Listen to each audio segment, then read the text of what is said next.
It's fucking Podcast Tuesday. I love it. Oh, this is so good, wasn't it? So good. Oh, Podcast Tuesday. fucking fun. It just sounds just like The Rock. Here we go. What day is it? Actually, one of the people that potentially want us to like work with us. So I told you I was talking about language, and they want us to be authentic. And then they go, well, they're like, look, we could like, we are. And the guy goes, whatever you do though, just don't get rid of it's fucking Podcast Tuesday. Like that's our catchphrase, baby. Like you can't let that go. All right, we're good to go. Yeah, we're good to go. All right, we're live. Oh, we're here. We're here. We're here. I thank you for joining us. Why? Thank you so much. Thank you so much for joining us. Did we just freeze? Right? Oh, you fucked me up for me. I was like, no. Oh my god, scared me. Scared me. Look, any excessive window, just fucking close it. Yeah, like I'm just done. Whatever extra. Oh yeah, just close anything we don't need to open. Anything playing in the background. Shit. That other YouTube, just shut it off. Like you know what I'm talking about. Okay, good. Yeah. Let's. We're not playing. Not playing around. Episode 70, right? Episode 70. Season 2, episode 18. 18. Season 2, episode 18. Yeah, you're ready? Wow. Yeah. You guys ready?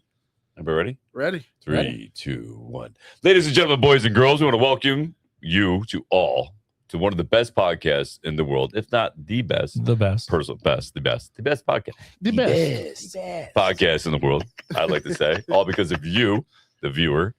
This is Advice Unfiltered. Let's go. Let's go. Season 2, episode 18. 18, baby. 18. Woo! Go. That's crazy. All right. Well, as always, Nuts. welcome to episode. Welcome all over the place. All right, focus. Welcome to Advice Unfiltered, Season 2, episode 18. Thank you for joining us. As always, Instagram, Facebook, TikTok, and our favorite YouTube. So, as always, thank you for joining us. It is fucking Podcast Tuesday, baby. It is. Let's get this out of the way real quick. Go ahead. Just because I see it come up already. There is no other accounts. Whatever account you're watching me on right now, this is the only account. Figure it out. Figure it out. I like to give a small moment of, I would never say this out loud. No, I don't have another account. Shout out to TikTok for the first time taking stuff down in a year and a half. Taking shit down. 100 plus straight reports have gone to no violation, right? Yeah. So I did the whole thing where I went on, and then you have to do this whole thing, submit your ID, and you got to do all this stuff, and you send. So I did all that stuff. Mm-hmm. I haven't heard back from them in 2 months. So now I sent my driver's license and all this stuff to TikTok, thinking I got scammed. And someone just stole like my driver's license and all my information. Yeah. And I finally got that email today. It was about that stupid one account that bothers me. Yeah. And they were like, we took it down. I was like, Good. It's about time. About fucking time. By the way, it's probably up again. It's probably up. It's probably is. Well, that bear hunter guy who stole all my videos, that AI'd over me, he's all over the place again. God, but the bear hunter thing always drives me crazy. Not even because of like I understand the other part of like voice and stuff, but he's so clearly AI. Clearly. That like he's like, dude, I sent you that scammer account of Kevin Costner. I just wanted to send you a message, tell you I love you, and that I am real, and blah blah blah blah blah. Well, that's the one. And people, and you saw there was 33 comments on there, bro. The one that should let you know right away. Look, okay. In all fairness, like you're sending a social media ladder of like popularity and fame. Kevin Costner is on is like one of the greatest actors of all time. No, and I don't have a private account. That's what we're telling you. There is no other account. Anybody who thinks that randomly Kevin Costner would send you a message and be like, hey, yes, I picked you out and I love you and I don't know who you are. Right? It's like, come Whoever on. keeps writing that, we literally just answer your question. There is no other account. So there's no private account. There's no fan account. This is it. This is it. What you're watching me on?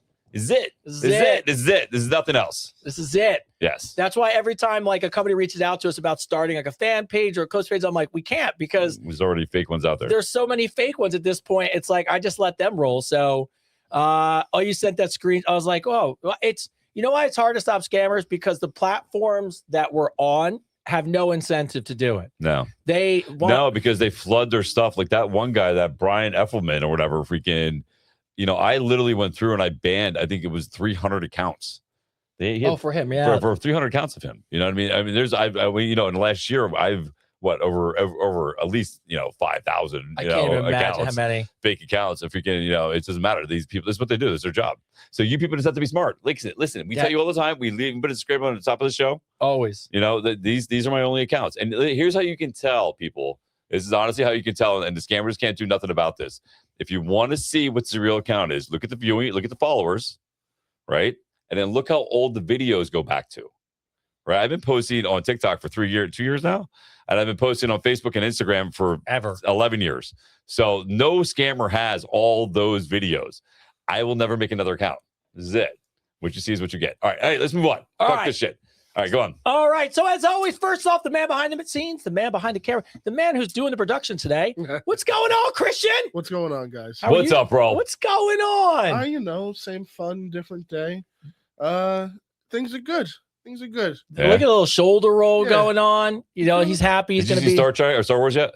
No, I didn't either. I'm waiting to go see it. I'm going either tonight or tomorrow. Yeah, I was going to go this weekend, but it was the only time the booth there was empty was at 10:45 at night. You were telling me that. Yeah, you know what it is? It's everyone who saw it said it was really good, but it reminds you of just an episode that you would see on it's another episode. Yeah, I'm okay with that though. I'm okay. Which I'm fine. So am I. I'm okay with that. You know what I mean? I'm okay with that as long as the graphics are good and as long as it's fun. Amazing. Yeah, as long as the graphics are good and it's fun, I don't give a shit. I mean, that's the whole point of going to the movie theater anyway. Exactly. Look, I struggle with Star Wars because, and look, I like that kind of stuff, but at one point, are we just going to have one storyline and just give me tons of action instead of there's too many. I don't even know how to keep up with it anymore. Yeah. Look, at some point, can we please give Grogu some cool ass skills and some Jedi shit already? Or at least make him 2 foot tall instead of it's taking forever.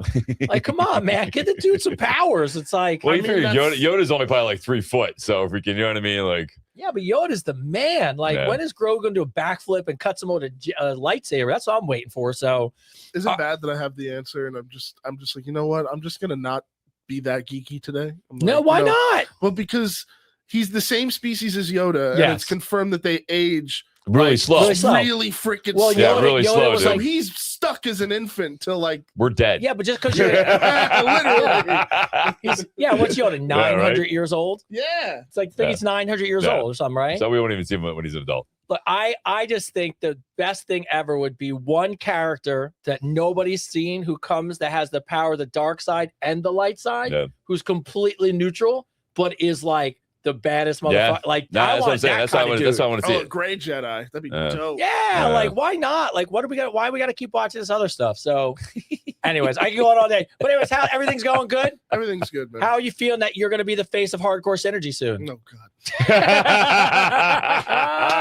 Woo! Yeah, Christian. I love that idea.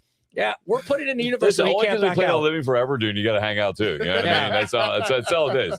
It's selfish on our part. We need you. Yeah. So we're purposely now telling the world he can't back out. Eventually, Christian will be the face of Hardcore Synergy. The fitness app. Yes, the fitness app. He'll be on there doing everything. You guys will be Hardcore Synergy. Hardcore Synergy. Go check it out. Hardcore Synergy. All right. And as always, I don't see him that often, but when I do, I get to catch up with him. How was your week? My week's good. My weekend sucked because of fucking rain. Oh, the weekend was the Memorial Day weekend sucked. But shout out to all the vets and everybody whose family sacrifices made the ultimate sacrifice, and shout out to everybody that served. God bless you all. Yeah. You know what's really sad about that? I posted something, and you didn't see it. I took it down within 5 minutes. All I posted was it was for Memorial Day, and all I said was just thanking people for their service. I saw it. You took But it down? no. Right before it, I posted something, and what I said in it was, it'd be really great if everybody could just put aside for today their political differences and just, hey, let's just thank. Is that right there? People. You fucked up. Soon as I put it out, and it went off the rails, and I was like, all right, delete. I'm like, I can't believe they can't even find a common ground there. Wait, what happened? So what happened was I posted a thing from Advice Unfiltered, just hey, thanks for all the service, and just be reminded of the families that still have lost loved ones, right? And just a nice message. But I had said, in today's world, everything's so divisive. My hope is that at least today we can all just agree to give thanks, for those who, freedom's not free kind of deal.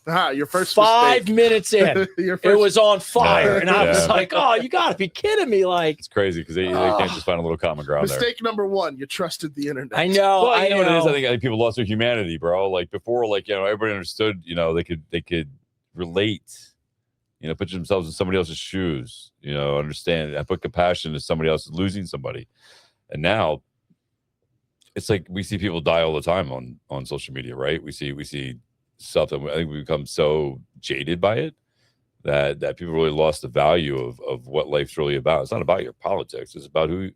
We have one life on this planet, right? We got one life here, and we should all, be able to experience it, and not want to wish death on people just because of their political views. I don't know, whatever. Yeah. Freaking whatever. Freaking, but yeah, it sucks. Yeah, it was sucks. horrible. Yeah. But of course, like you said, I should have known better when I put it up. So, and I had to put it down and put it back up. And it just, it's cool. I actually saw, and by the way, I'm not saying I did a deep dive on this, so surface level. There's an ad, a political ad, and it was 2 guys, I think in Utah, and they're actually like really, really good friends. And one's a Republican and one's a Democrat, and they made an ad together. Yeah. And they both endorsed each other. That's awesome. And they said, hey, look, we're friends. So we're not going to go into any of these things and say really horrible stuff. Yeah. They were just like, hey, we just think about politics a little different. And they filmed it together. And he's like, I endorse Christopher David and you endorsed me. And it was like the most civil. It was so nice. Well, people are so worried about getting clickbait. You know what I mean? They're so worried that they know if they throw out these big discussions, these big words, these big trigger words, and that they'll get views. They'll get views, man. If we can, everybody forgets about just being authentically real, and just really caring about people, man. I don't know. Look, I actually saw this. I actually took it out of my news segment for In the News, which we'll get to in a second. And it was, yes, that's right. You're Sorry, right there. somebody asked. No, you should put it up. No, keep talking. The somebody in the news, they actually wrote a story that said people want to get back to basics. They're throwing away their apps and they're going back to traditional dating. And you're like, yeah. Why is that a surprise? Like, people want to talk to people, shake their hand and say hello and go on a date instead of just be online all the time. And like, people are shocked by it. And I'm like, yeah, that's the way it should be. Well, it's funny because we used to be able to find a common ground, right? Like we could say we were Americans and be proud of Americans. But now for some reason, if you say you're proud of American, you're either a MAGA or something. Oh, last year we got remember last year we got toasted. I got toasted, bro. Toasted last year. You know what I mean? And I had family that served. Like my grandfather fought at the Battle of Normandy. You know what I mean? I had people that served, and I appreciate what they did. And what people forget, man, is that if we didn't have those people that fought in the military, the ones who were honoring, the families that gave their sacrifice, then we wouldn't really have our freedoms, man. We all be speaking German. No, you know true. what I mean? Or we'd all be speaking French, freaking, the Revolutionary War, like we'd all be freaking, like there's certain things that whether you agree with how history has gotten here, you get to express your freedoms, man, based off the back of the blood of other people, man. And it's just nice that we should all be able to get together and at least appreciate that, at least appreciate the sacrifices people have given. Some of them didn't give it because they wanted to, they had the draft and everything else, people went. And they still fought, and they saw and I don't know. We should just be able to group together under the flag for that. Just one thing to be happy to have our freedoms, and be able to express ourselves and not worry about being, taken out based on those. It's like what Ronald Reagan said one time. The world, he said, my hope is I can't say that. Something paraphrasing, but I can't say that aliens are real. He said, but I tell you, is my hope if they were. Yeah, it would unite the whole world. Unite the whole world and we had realize one common enemy. That's what it was. If there was aliens, we'd have one common enemy and it would unite the whole world. Yeah. And that's crazy that has to happen, right? That's crazy to think that we have to find something to fight. to be together. Fight that we had to all be scared to death of to be able to say, hey, you know what? I'm cool with you, bro. We're good, right? We're good, right? Like, that's just insane. You should be cool with it anyway. I have so many friends that I don't agree with politically. And we talk about it, but we don't hate each other over it, bro. Yeah. Like I can't talk about Evan enough. Evan's a great guy. Mark's a great guy too. We both have all different views on it, but we all can come to the common ground that we all like. I appreciate Mark. He's a great father. I appreciate Evan. He has a great family. And just because we don't agree politically doesn't mean I'd wish them harm. So you know crazy. what I mean? Like I wouldn't wish them any harm at all. Like and yeah, I don't know. Whatever. Let's move on. Anyway, happy Memorial Day, everybody. Did you get a haircut? I did get a haircut. I can Thomas tell. got Looks my haircut. good. Yeah, Thomas did his thing, man. My boy Thomas, a lifetime. He's the man. I don't know. I you know what my biggest fear right now is? What? Is God forbid something happens to Thomas. I'm like, I don't know where else to go because everybody else here cuts your hair like a fucking llama. So like it's fucking everybody's like, oh, number two, fucking round the sides and fucking I'm gonna cut you like a, it doesn't matter what you tell them either, dude. It's like it's one cut. It's like literally walking into like excuse me, it's like walking into an old Chinese barber, right? You want the mo, or the mo? The mo. You know, freaking like it's just not, you know, I don't know, whatever. But yeah, I love Thomas. He does a great job. Thank you, Thomas. Shout out to Thomas. Yeah, it does break your heart when that one person you count on like leaves. Well, Yvonne was my other one, right? Yvonne's back in Pennsylvania, so if we can, and she's like, you know, in South PA, and you know, Yvonne's amazing too. Shout out to Yvonne. She's the one that her boyfriend. We had the shirts for the band. Oh yeah, phenomenal hairstylists too. Both of them are great. But best two I've ever had, Yvonne and Thomas. Best I ever had. The best is my wife. Like she changed hairstylists, and one day we're at the bar and she goes, "We can't go out that way." And I go, "What do you mean?" She goes, "We got to wait."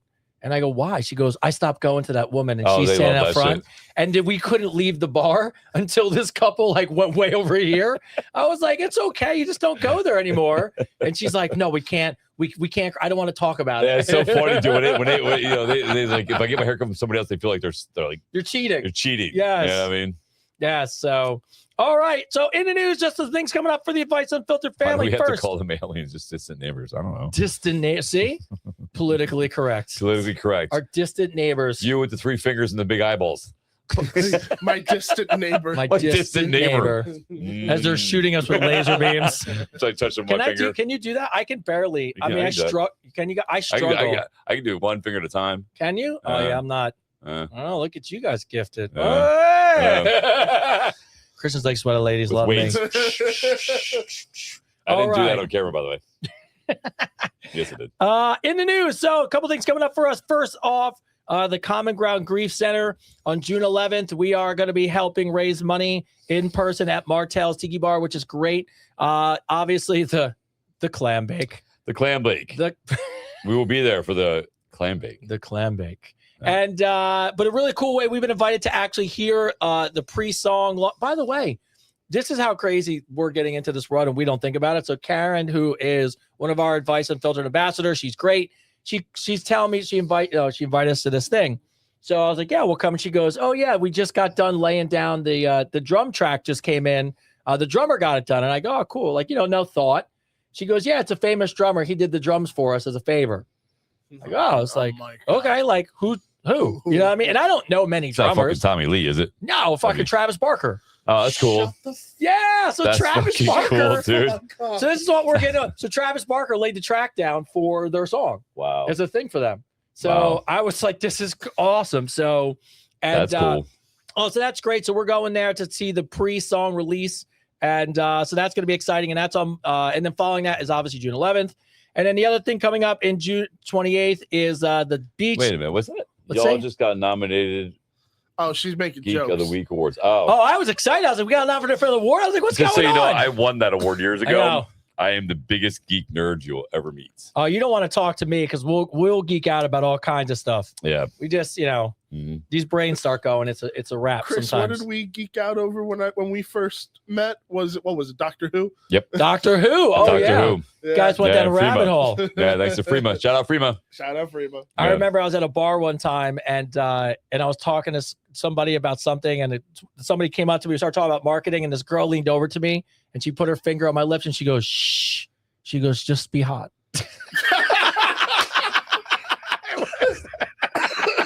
It was such a drunk moment. She just goes, just be hot. Just be hot. Shh, stop talking. She goes, stop talking. So June 28th, we are hosting and helping out with the Beach Bod Dad competition, which is going to be exciting. Myself, Chris, the kids, we're all going to be there. Actually, the great thing is Al, who is the guy running the whole thing, he is coming on the show next week. So he'll be a guest. He's going to pop in and talk about what it's going to be like and who's going to be there. We're going to meet some cool other influencers like Joey Swole and some other cool people. Hopefully we'll be able to connect with to get them on the show. So that's coming up June 28th. And for fun, one of our Advice Unfiltered ambassadors is a professional astrologist and went to school for it and studies all that stuff. Lena from Norway. So what I told her is next week we're going to have our first segment called Ask the Stars. So if you have an astrology question about your life and you think the stars and the moons can figure it out, all you got to do is write into the show, and I'm going to let her answer the question, and we're going to see if Mercury in retrograde is messing up your life. So if we can't fix your life with good advice, we're going to go to the stars to see if we can help you as well. You might walk down a road by a car. There might be a dog. You might feel happy. Thank you. You might have just found yourself in the Twilight Zone. So anybody who's into that kind of stuff, if you have any astrology questions, good for her, right on. That's awesome. Yeah, well, out. She's starting her own thing, so I told her she we can help. She just made a voodoo doll of me. I'm gonna talk. I'll show you, bro. I'll show you. She got a voodoo doll. You're fucking come dog. next week and be like, my fucking back. I'm sitting over here and I just start barking and growling for no reason. Like, what the fuck? And then outside that, a couple great things. We got some cool sponsorships and partnership stuff we're working towards. We are going to be doing our first real true campaign for Ben Kapala, Kapala by Ben Rose, which is exciting. Kapala, yeah, shout out to Kapala. Hey, Ben, we got. Thank you for the shirts, bro. Ben, we got him. Kapala. So that's going to be great. So Chris is going to be the face of the campaign, which is amazing. Yeah, that's cool. I'm very excited about it. Redefining what it is to be a man. That's right. Kapala. And let's do that again. Let's do it again. Let's get a close one, Harry. What is it again? Redefining masculinity, right? Redefining what masculinity is. Kapala by Ben Rose. Perfect. And I get to loop in Tyler, which is fun. Yeah, so that's going to be a great time. We're doing that this week, and we got some other things in the works. Thank you. So we will let you know. But, all right, news item number 1. All right, let's see. Question comes in. AI girlfriends and boyfriends are exploding in popularity. People are paying subscription fees now. I sent you that. today. To emotionally bonding with chatbots that never cancel plans. They always text back and they never steal the covers. I don't know why we didn't think of that. So here's the question. If someone treats AI like an emotional partner, is it harmless coping or is it a red flag when you meet them? Oh, it's red flag. Gotta be a red flag. 100% red flag. Giant your social skills red suck. Flag. Yeah, here's the problem. Is that if you're going to talk to somebody who's used to dating AI or talking or interacting with AI all the time, well, guess what? They're going to used to having their own way. And they're going to be used to fucking being like, I've been able to say whatever I want, and it goes along with me. Reinforces their bias. You know what I mean? Reinforces their whole their whole false reality of who they are and everything else. So then you sit there and you tell them no, they're gonna be like, what the fuck? I think it's a huge red flag. I think it's one of those things where I can understand, right? There's some people out there that are really lonely and they don't have communication skills, right? And they don't know how to interact with people. They don't have social skills. So I get that, right? Yeah. But I think on a whole nother level, man, that it's a huge red flag. Like it's just not. Yeah, no. Like, who's your last girlfriend? Sarah. Oh yeah, where'd you meet Sarah at? Online. She lives with me still. She lives with me though. Next thing you know, you open the closet. I met her in ChatGPTville. Next thing you show up by accident, dude, or show up on say surprise, and there's a fucking doll sitting there named Sarah, an AI. Chris, and this would be. I'm gonna be honest with you. This would be a great short for you, like a movie. We're all like it's a good idea for a movie. You're like, so they go on That's a the date. way it's going. They go on a date, and all of a sudden, he's got an AI, and the AI's arguing with him, and the AI wants to kill the girlfriend. Yeah, I can see that. Like he goes and walks the dog or something, and all of a sudden she's in the apartment, and all of a sudden it starts talking shit to her. Yeah, it's like, I know you're still here, and she's like looking around. Whore. Yeah, that'd be awesome. Wow. Yeah, that's a really good idea. Copyright advice. There you go. We'll star in that shit. We'll star in that shit. In this segment, it'll attack us because we're calling it out. We're doing this segment right here. Yes. And we're like, no, you got to run from the AI. And the AI's like, those motherfuckers. By the way, I'm just letting everybody know that if we have technical difficulties, they're listening. They're listening. I swear to God. I swear to God. It's so funny, bro. Well, the computer is logged in with a bunch of AI tools, so I can just see it all right now in the background going, all right, you think so? I'm going to fuck with you. I'm going to shut this show off. See, some people are saying that there's already a movie like this, and I'm sure there is. They're saying it's a Companion, which it's similar, but it's not. Companion is literally like a robot woman. That's a crazy fucking movie. That's got Megan Fox in it, right? No, different one. That's another one. Is there one Megan Fox? She's like an AI robot. Yeah, there is one with Megan Fox, and she's the AI robot. But Companion, great movie. But no, I see this as being something. Literally, it's just the app. It's just the app. It's just fucking with it. Like if she owns a Tesla, she's screwed if it has auto drive. Well, like if it, like it'll just take over. And well, try like and drive. That's out of fantasy. That's a real shit. Or right like there. it hacks her phone and starts sending all her nudes to like people, and like it just starts messing with her life because she likes a guy. I like it. See, look, the wheels are turning, bro. Yeah. You better do it, Christian. All right. First, we got a shout out from Bobby from Pennsylvania. Bobby with an I, so female. First thing, thank you for making my 30-minute commute to work so great. I don't often get to tune in live on Tuesdays, but I really look forward to listening to the day after work. You guys help start my day on a positive note. Thank you. Second thing, I really appreciate how much you guys showed up throughout your divorce and continue to show up for your kids. I'm an adult now, but my parents split and later divorced when I was in high school and going to college. I didn't know until well into adulthood that apparently I had some terrible things to my dad during that time. I had said some terrible things to my dad during that time. As an immature young person, I honestly didn't even remember doing it. My mother later told me all the things I said to him, and I believe a lot of it came from the horrible things she told me about him. I didn't learn about these awful things I said until after my dad had passed away, and then my mom admitted that the things she told me weren't true. Wow. I'm lucky that he never seemed to get a hold any of it against me and continue to love me regardless, and my kids. I just feel terrible now that I never had the chance to apologize to him for all the things I said the years before. I have to live with that guilt now and probably always will. But as an adult, I now realize what my mother did and how I'd been influenced and manipulated during that time. One thing I can say is this experience taught me how not to do that as a parent. I have 2 adult sons who I love more than anything, and I've tried very hard over the years to make sure that they know that. Sorry for the long message, but again, I can't tell you enough how much I commend you for being there for your kids and keeping things as positive as possible for them. Thank you for sharing your advice with other parents out there as well. Thank you so much, Bobby from Pennsylvania. Love that, Bobby. So thank you there, Bobby. We appreciate it. It's a hard rope to travel on, right? I mean, you got to remove yourself from the situation. You know, a lot of times the person's, being vindictive, I said this the other day. It's something that I deal with too on a personal level, right? And I said this the other day, that it's always the parent's job to fix whatever's going on. You're the adult, but a parent saying something bad about the child in front of in front of the child, saying something bad about the other parent in front of the child. Yeah. You're not just being detrimental to the child's opinion of that parent. You have to understand that child is a part of both of you. Both of you made that child. And when you knock the other parent, you're knocking a part of that child. That they have no control over it. Their mother is their mother, their father is their father, right? So when you knock that person, mother or father, when you put them down, you're knocking a piece of your child. And it's not fair to that kid. It's not fair at all. And listen, that parent can be a piece of shit. That could be facts, but let the child learn that on their own. Let them figure it out on their own. And they will. And they will. I'm a firm believer in that.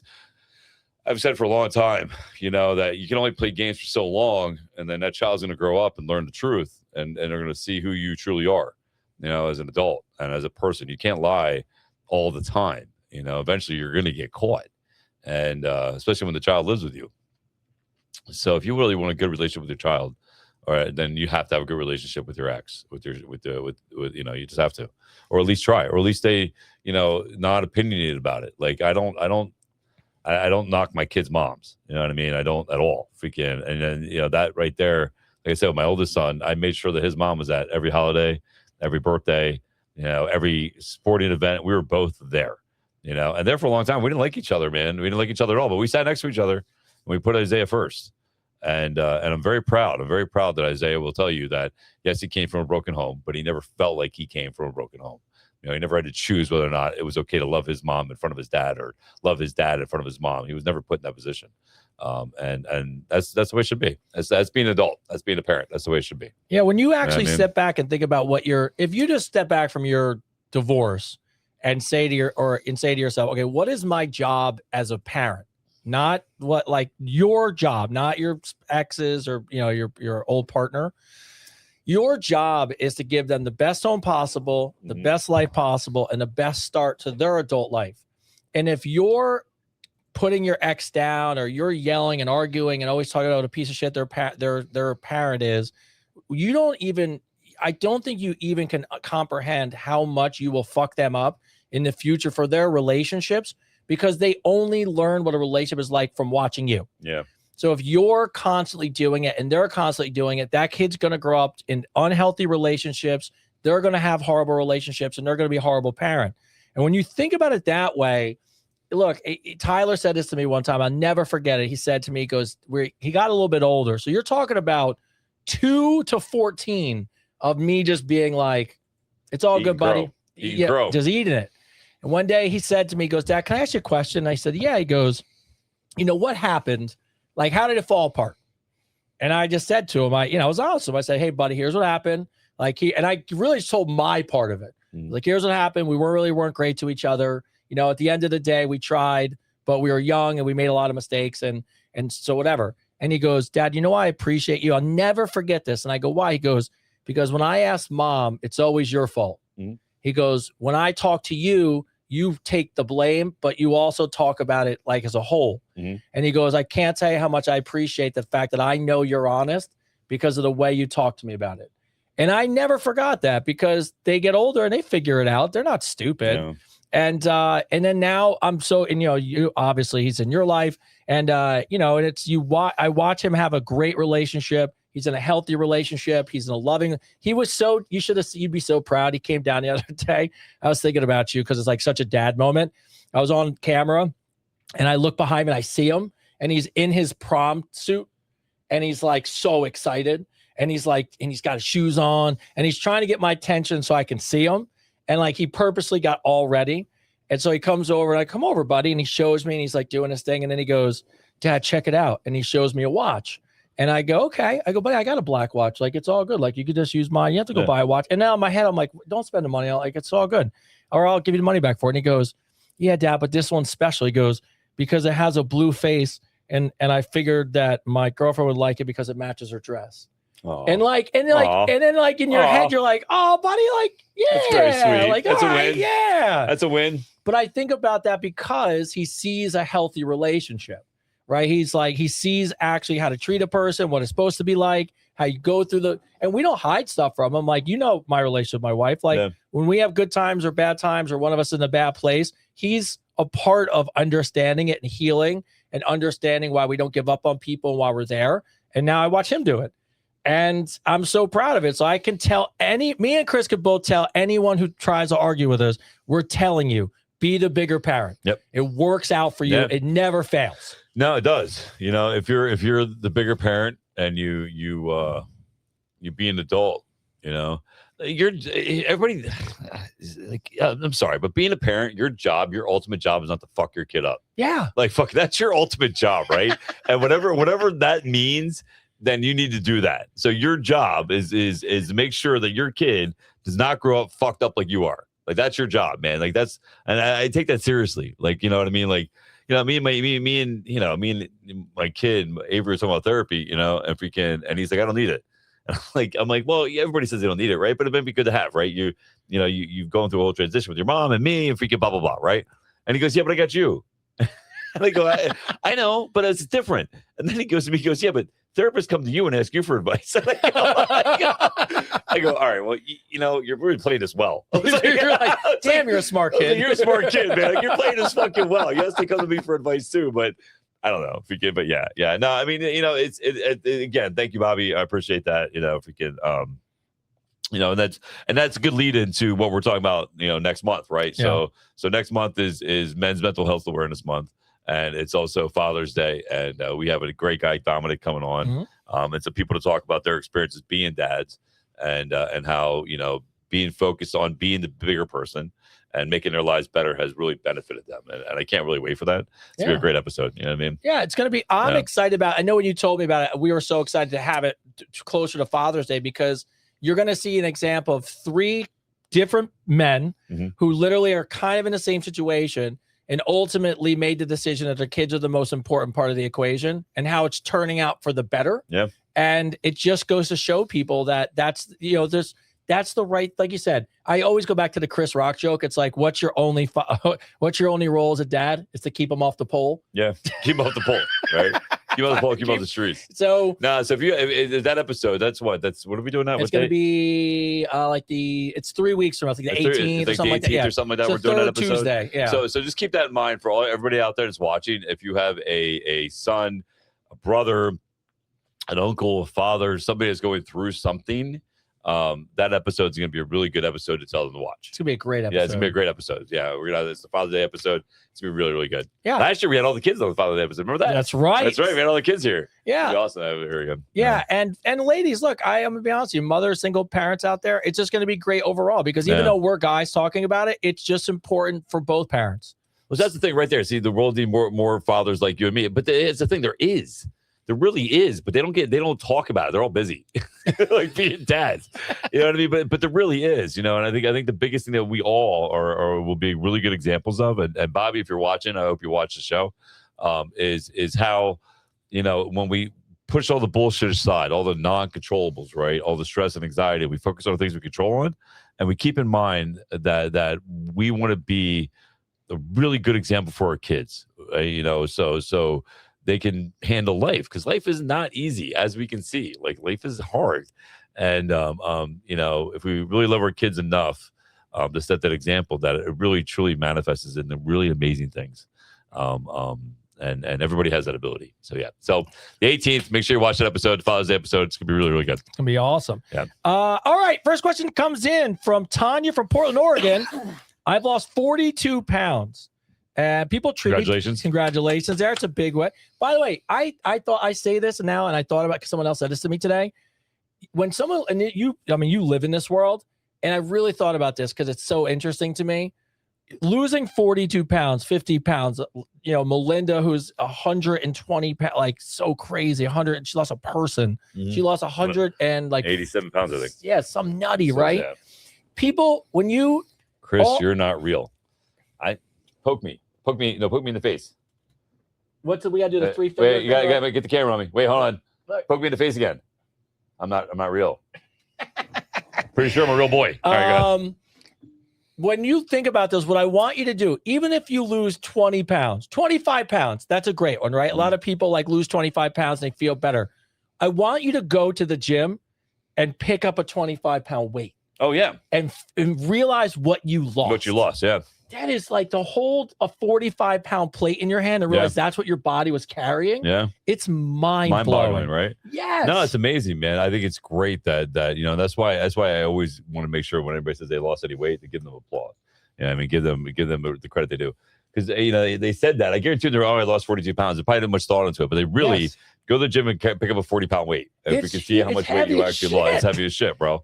You know what I mean? So good for them. Then you start thinking about your body and your joints carrying that everywhere you go. Yeah, dude, your heart working to move that weight. Yeah, your heart pumping that fast to carry that weight 24/7. You know what I mean? So no, I give a applause to anybody that's on their journey to health and self-discovery. Anyway, go ahead. So people treat me differently now. They compliment me constantly, which makes sense. They tell me I look amazing. And I know I should feel great about it. But what bothers me more than it makes me happy, because some people who ignored me or were unkind before now are suddenly warm. What do I do with that? Stop looking for a problem. Listen. That's good. Stop looking for a fucking problem. That's your good one. All right, so those people are being nice to you. So what? Good. Let them be nice to you. Let them be supportive. Why are you trying to make it bad? I don't understand this. I don't understand where people are trying to make problems when there isn't any. So yes, people are being nice to you now because you're losing weight. Maybe they're being nice to you because you're inspiring them. Yeah, that's a good way to look at it. You know what I mean? Maybe they're being nice to you because they're like, wow, this girl's doing it. What an inspiration she is. And that's amazing that she's doing that. And they're having this epiphany in their head and seeing you as a different person that actually cares about themselves. Here's the thing. When people actually see that you respect yourself and care about yourself, they treat you as so. They treat you, they give you that respect. They when you are more comfortable in who you are, you're more approachable. Perfect example. I remember Dr. Rich, shout out Dr. Rich, Dr. Rich or Janice over at Family Health Urgent Care. Check him out. Freaking love him. Anyway, listen, Doc. So Doc, I had a problem where I felt like everybody was coming at me. I was fighting with people at work. I was fighting with people on the streets. Like freaking, I think I went out like 2 times that month. I got into arguments with people at the bar. And like just everybody was coming at me aggressive. And I kept going, man, I don't know why the fuck everybody's coming at me, man. I try every day. I try to be positive. Every day I try to be, happy. But the truth of the matter of fact was I was stressed. I was stressed to the hilt. And because I kept thinking everybody was coming at me and I was putting that energy out there, guess what? Everybody was coming at me. Everything was coming at me. Everything became an argument. Everything became a fight. And I didn't realize that until Dr. Rich pointed that out to me. He's like, Chris, maybe because you're so stressed out and you're so anxious about everything that it's become an aggressive emotion between everybody else. You're putting that energy out there. And he was 100% right? So maybe you were unapproachable before, or maybe you thought they were treating you differently because you weren't comfortable with who you are. So maybe it's not so much them, right? But either way, it doesn't really matter. They're being nice to you. Just go with the flow, man. Just fucking go with it. Like, and just keep focusing on you. Control the controllables, right? You can't control how people treat you. You can't control but who's real and who's not. What you control is you keep losing that weight and you keep setting that example. And you watch how many people that you've never talked to or even knew you existed, all of a sudden are like, wow, I'm really proud of you. I've seen you on your journey. Angela sees it all the time. She's great. Angela, my client at the gym, she sees it all the time. People, I'm constantly training her, and people come up out of nowhere, and they're like, I just want to tell you, you work so hard. I'm so proud of you. And I'm sure some part of her is like, you're probably just saying that because I'm overweight, right? Like you just see me working hard. Oh, she could, and she could definitely make it and turn into a negative, right? But she takes it and she goes, thank you so much. Because it is what it is. It's a compliment. You know what I mean? It is a compliment. You are doing something hard. Losing weight is hard. So if somebody compliments you on that, just fucking take it. Be happy about it. Like happy that they're impressed by your work. They should be. Keep doing it. I went into I think I posted about it, but I was in the gym and I saw a girl. She's got to be, well, now I know because I met her. But she looked like she was like maybe like 19, 20, and she has cerebral palsy. Clearly, she had cerebral palsy, and she was making her way around the gym and working out.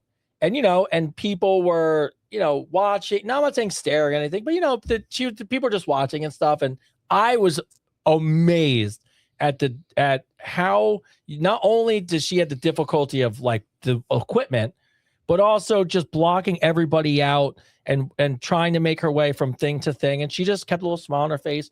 And I remember being like, I want to go say, I want to just go say something to her.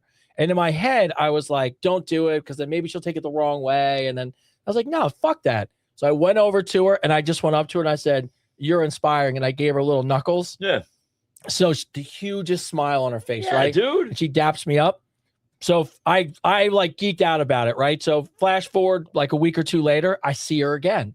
And I just, time I'm in there. And she all of a sudden, I see this. And she's like this. And then she waves to me. And then I wave to her. And we have this little waving relationship. And then out of nowhere, one day, her mom comes up to me. And I'm just on the treadmill. And her mom comes up to me and she goes, I just want to say thanks. And I go, for what? And she goes, every time we come to the gym, she looks for you. And every time you say hi to her, it lights her up. Dude, common courtesy is free. Giving somebody a compliment is free. I think that's an amazing thing. It's an amazing thing. You never know who you touch. It's a shame that we live in a world where you got to hesitate to be nice. Yeah, it's like. I mean, let's think about that. Let's think about that for a second. You hesitated to give somebody a compliment and be nice to somebody because you're worried that your kindness could be perceived the wrong way. Yeah, that's what I think about. And then Isn't that fucking nuts? But that's why I was like, what am I doing? Go tell her she's awesome. Yeah, and I just went and told her, like, go do it. That's why I tell everybody. Freaking when I see him, there's not one person in that gym that loses weight that I don't see that I recognize and I tell you say them. But I tell them. Like no, you're good about it. I had a guy today. Freaking came up to me, dude. I was like, yo, man, you look good. He was 205 pounds. I was like, yo, bro, you look good, man. Like you trimmed down a lot. He's but I'm worried I'm getting too skinny. I'm like, nah, dude, just do some lateral raises, do some lat pull downs, and do some incline chest press. Yeah. It'll widen your chest, man. It'll give you that V, And freaking, he's like, oh yeah. He's like, thanks. He's like, you don't think I lost too much weight? I'm like, what are you, 170? And he's like, man, you were spot on. I'm like, I know. This is what I do. That's what I do. This is what I do. I was like, freaking, you're what? You're 170 pounds. I was like, freaking, that's a good weight for you, man. You're 5'10", 170 pounds. It's a perfect weight for you. You're fine. You know what I mean? Freaking, you just have to do more aesthetic stuff, And but yeah, freaking, it's good to give those compliments. It's good to give people that recognition, man. I think it just makes the world a better place. Yeah. Yeah. All right. Isabella from Montreal, Canada writes in, I've been sober for 2 years after a really dark period, and I'm proud of it. But dating sober is a whole different world. Men get weird when I don't drink. Some people assume I'm boring. Some people try to convince me that just one is fine. How do I screen men who respect this without making my sobriety the first thing they lead with every date? That's a tough one. That's a tough one because the dating world, is centered around going to the bar, you know what I mean, or going to have a drink. You know what I mean? I would just be honest with them. You don't drink. There's nothing wrong with that. I don't drink. You know what I mean? I don't drink. Do people ask me out? No. No, but I'm a full-time dad anyway, so I don't got time for that shit anyway. But sitting yourself around, going for a coffee, or somebody that's really into fitness. The truth of the matter of the fact is, drinking's really bad for you. It's 100% terrible for your body. There's no health benefits to it at all. Put one of those Oura rings on or one of those Whoops or whatever, and go out for a couple of drinks and then sleep that night and see what your sleep is. It's fucking shit. And then you feel like shit the next day at the gym. You're trying to, do stuff. Drinking is a terrible thing for you. You want to do it? That's fine. I don't judge anybody who wants to do it. I used to love it. I still like it. I just don't do it. But I think if you really want to be with somebody, then you got to stay true to who you are and stay true to what you like, right? So make sure that you surround yourself with people that are like-minded. That's it. Yeah, I give up. I stopped today. I stopped 5 minutes ago. One day in, baby. Woo! No, because I'm a couple weeks out, and I'm like, it's a good time just to cut it short. But it doesn't. Look, first of all, I would look at this in today's world. I think it's so much more common, especially if you're younger, to not drink. I mean, liquor sales are down. People are looking for alternatives, right? So that's one. Second of all, it doesn't matter. If you're fun, you're fun. And if that's their mark of like, first of all, nobody said you can't go to a bar or restaurant just because you don't drink. Yeah, you can still go to a bar or restaurant. I've done that. Yeah, I've done that plenty of times. I was going to say, it's not a huge deal. Yeah. We went to somewhere, watched the band. I didn't have a drink. Yeah. Out of water. And it's true. By the way, I would tell, and somebody just asked us the other day, they were like, they said to me, what is it like to not drink? Like, why? The person goes, well, why? Not in a bad way, but they're like, let me ask you, like, why would I do it? And I said, look, why would I do it? And I said, look, so you don't wake up to that guy. You don't wake up with a lot thought of was issues. A girl. No. First off, I told the person, look, if I went back through my life and it took every problem that really became a major issue, I would put a lot of money that almost all of them were drunk, alcohol, 100%.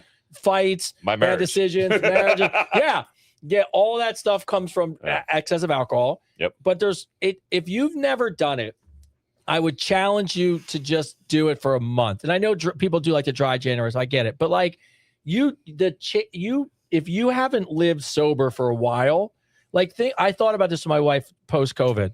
We've had a drink at least one drink every week, probably since we were like 20 right? Mm-hmm.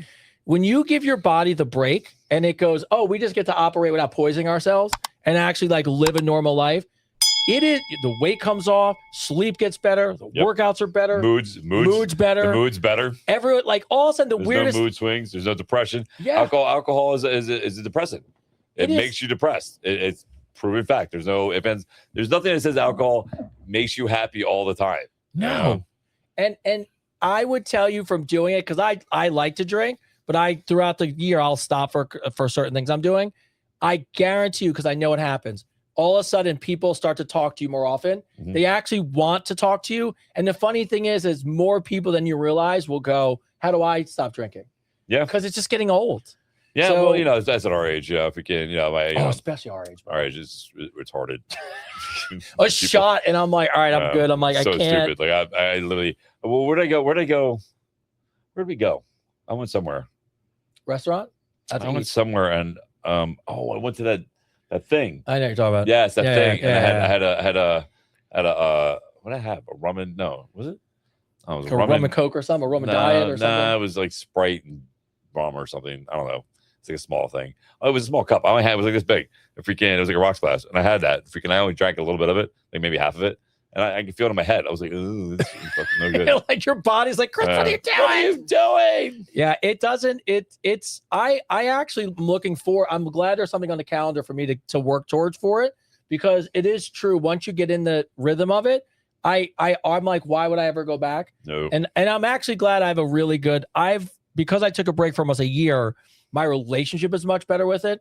And I actually said this. Actually, I admit this. The only time I've been drunk in the last 7-8 years was my birthday. And it was. You were like shit. You felt like shit. I woke up with anxiety. I thought I did something wrong. I threw up for the first time in probably 15 years. And this is true. I immediately woke up. Now, I will openly say the reason I stopped was because I become an asshole when I'm drunk. And it was not good for my marriage. And we had a horrible night, which was completely my fault. And I was like, I have to really rein this shit in, because what was happening was when I was getting drunk, I was going to say something I won't. I started bringing up old shit just to fight about. Yeah. For no reason. Right. And so I just like, hey, I got to stop.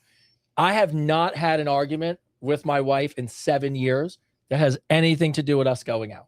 And can I not tell you how much better my marriage is, my kids' life is, relationship is like, and people are like, well, how do you do it? And I go, don't get drunk. Yeah. Like it's so tough. But know your limit, man. Just know your limit. Yeah. Just know your there's a old saying I used to say when I bartended. Alcoholism is a fine art. It should be practiced by fewer people. There you go. Yeah, it's a good one. Wow. Yeah. Like the older you get, it doesn't. It's not. It takes a lot to recover. Yeah, it's just too much. You're out for like 2 days. Absolutely gets worse. Absolutely gets worse. Yeah. Trevor from Dublin, Ireland. Ireland. What's up, Ireland? I love when we get overseas stuff, bro. I love it. Ireland, what's up? We got a couple of overseas. My father passed away 8 months ago. Oh, sorry. We had a difficult relationship, not abusive, just distant and disconnected. We never solved it before he died. Now I carry this grief that doesn't feel like regular grief. It feels like mourning the relationship we never had. How do you guys think I should process something that was more than just an absence and a loss? So how do you grieve when you feel like you should have had a relationship, but you did? Now it's too late. I don't. You just have to come to grips with it. Yeah, that's it. You just have to come to grips with it. You know what I mean? It's a life lesson, right? What did you learn? You learn that you shouldn't, hold grudges. Let sleeping dogs lie, right? You need to put your ego aside when it comes to things that matter. So you got to take it as a learning lesson, right? So if you have anybody else in your life that means something to you, you make sure that connection is good. The best way you can honor your father and the relationship with your father is to honor whoever relationship you're in with now. Whether that be a son, a wife, a daughter, anybody that, a mother, anybody. You can't fix what something's already gone. Now you can, metaphorically, go to his grave, and have a discussion and say what you need to say. I think that's a good way to go. I would do that. Yeah. I would go to my father's grave, my stepdad's grave, if I've had unresolved issues, and I would say my piece, right? And hope that he hears that, right? And then I would make sure that I live my life knowing that I'm going to make sure that every relationship I get into or every connection I make with another human being, that I never let that dog sleep again, that I make sure that I handle my business and I squash the beef and I make sure things are right. I said to my oldest son, it was one of the things I said to my oldest son when he was younger. I never forget his mom, and then we're fighting, and she dropped him off at the house, and she's like, I love you. And he just stormed into my house and slammed the door. And I looked at her and I said, you wait right there. So I went back inside that house, and I went up to him and I turned him around. I said, hey, Isaiah, look at me. I said, look at me right now. I was like, I know you're mad at your mom. I know you're upset. You don't want to talk to her, and you don't care that she loves you, but you understand something right now. I was like, you go back out that door and you tell your mother you love her, because God forbid she drives down that road and something happens. And the last thing you did was slam that door in your mom's face, because you will have to live with that for the rest of your life. And I don't want to see that happen to you. So you go say you love you to your mom. So, that was something I taught my son early, right? Because I understand the ramifications of the ego, right? The ego keeps you from moving forward. I expected apologies or forgiveness from my parents and everything else like that when I did things and we had our whatever, and it didn't happen, right? But it did happen for me because I was able to forgive them and tell them I still love them and I'm still here for them and everything else. But I still set boundaries with that. But you can definitely go to your father's grave and say your piece. I think that's a great way to start. And I think you just take it as a learning life lesson, man. You know what I mean? And forget the biggest thing is you have to forgive yourself. Because that's what you're really mad about. You're really mad at yourself because you didn't do the right thing. You weren't the bigger person. And there was unresolved business, right? So what you have to do is forgive yourself. And best way to forgive yourself is to make sure that whoever else you connect with, make sure that you cherish that relationship. I really admire people. I've gotten better at it, and I would say when I was younger, I think when we're all young, we're not great at it. Being the bigger person doesn't mean that you're forgiving someone. It means you're forgiving you. Yes. And so you're moving on. And you're moving on. That is so when you hold on to that weight, that is you holding on to that weight. Nobody else is bearing that weight. Nobody's carrying that weight for you. That is 100% your weight to put down. So you have to make that choice. And by you forgiving them isn't about them so much as it is about you not being in the situation you're in. Harriet from Norway, a little overseas action. I love Norway. We have such a big following in Norway and the Netherlands and Ireland. I love it. You guys are amazing. It's awesome. It is. You guys are absolutely freaking amazing. 88 countries and growing. I was wondering, Harriet from Norway, I was wondering how you guys deal with negative comments on social media. I cry in the corner. I'm so afraid. Suck my thumb and hold my binky. That would be great. I put myself out there. Nobody likes me. I cry about it for 6 hours and then go about my day. I have fake hair and my voice isn't real. I'm afraid to put myself out there or my business because of the internet trolls. How do you guys manage your own self-worth and identity when there are people that are just throwing darts at you just for attention? I had somebody tell me that they were so happy that I've come to grips with the fact that I have a micropenis. That's just so random. Just threw it out there on my page. Said, Chris, I'm so happy you come to grips with your micropenis. Yeah. So I said it to my ex. I was like, just so you know. And we both laughed. That's it. And now I'm healed. Now I'm healed inside. I didn't know I had one. This person that has no followers, whatever. I guess they knew. But anyway, how do I deal with it? It's bullshit. You have such a huge following. It's like, well, I get it all the time. I was gonna say people coming at me all the time, man, for no reason. And what do? I say I believe in you. I say you're amazing. You know what I mean? Let's do it. Let's look into the camera and say it. All right, ready? I believe in you. I believe in the best in you. And don't forget, the world is a better place with my penis in you. I mean, with you in it. With you in it. With you in it. You guys all heard that wrong. No. Did it ever bother you? Did it ever bother me? Yeah, it did in the beginning. It did in the beginning. I mean, I'm human, right? So when people start talking shit, I would go off. You saw me, I would go off, dude. I'm like, you mother, I will rip you up, bro. I was making comments back. Fucking, because I'm the wrong person to make fun of, especially in person. Like, I've been picked on my whole life. So I have every comeback possible for you, bro. You got them locked and loaded.